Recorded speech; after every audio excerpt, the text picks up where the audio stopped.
Hello, my name is Ruben Lee Dalton. I'm here today to read a couple poems for you. I'm a poet, and I started writing after I came back from Vietnam.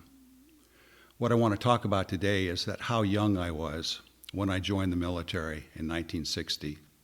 I left high school, and I joined with 3 friends in what was called the buddy system. Of the 4 of us, I'm the only one still alive. The first poem I want to read to you conveys youth in war, our attitude about it, and the outcome that can happen. Shaving in the field. When I was a boy, I studied the photo of a soldier leaning over his water-filled helmet, pulling his razor across his face, each stroke washed in his makeshift basin, and I wished for that adventure. Romantic, but in my naivete, without suffering. In a different war, a different place, I found myself living that scene, looking into the pond of my helmet for the first time, the sound of morning artillery in the distance. With each track of the razor over my 18-year-old face, I recalled that photo, that soldier, with a sense of proud solidarity, only to discover, after rinsing the lather, there was no blade in my razor. Later that day, I witnessed my first KIAs, 2 young Marines laid out on their ponchos. In such a way, one was faintly smiling, while the other whispered in his ear. A KIA stands for Killed in Action. The next poem I want to read is called The Wall, 1969. And the wall is not the wall in Washington, D.C. It's the wall in a little town in Central California called Ojai, a town that I ultimately moved to after I came back from Vietnam and started a family. I kissed the Travis Air Base tarmac while the thud of fruit surrounded me, and the chanting of demonstrators at the fence line became the first strokes of the red letter that decorated my chest for years to come.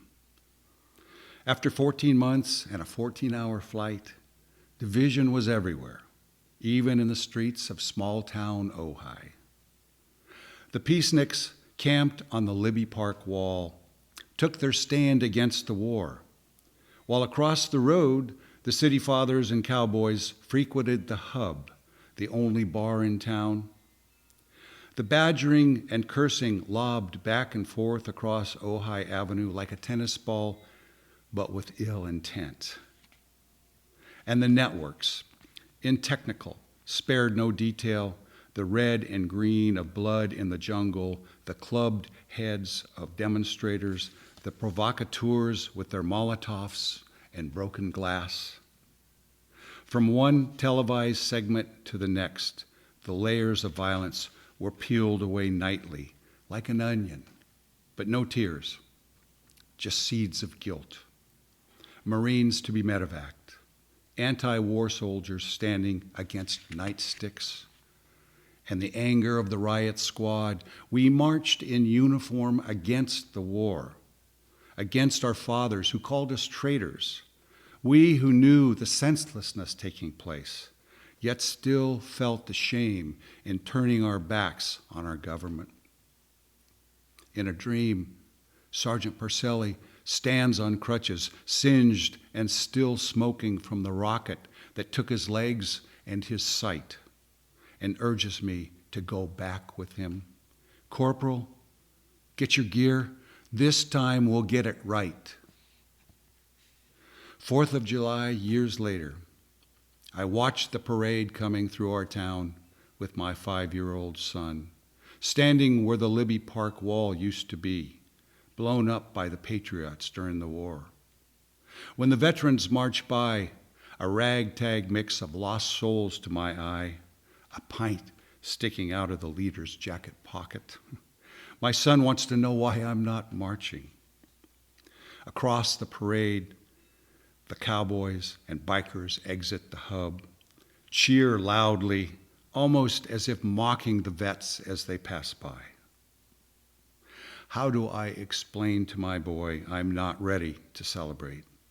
Still can't seem to wash the blood splatter off my hands.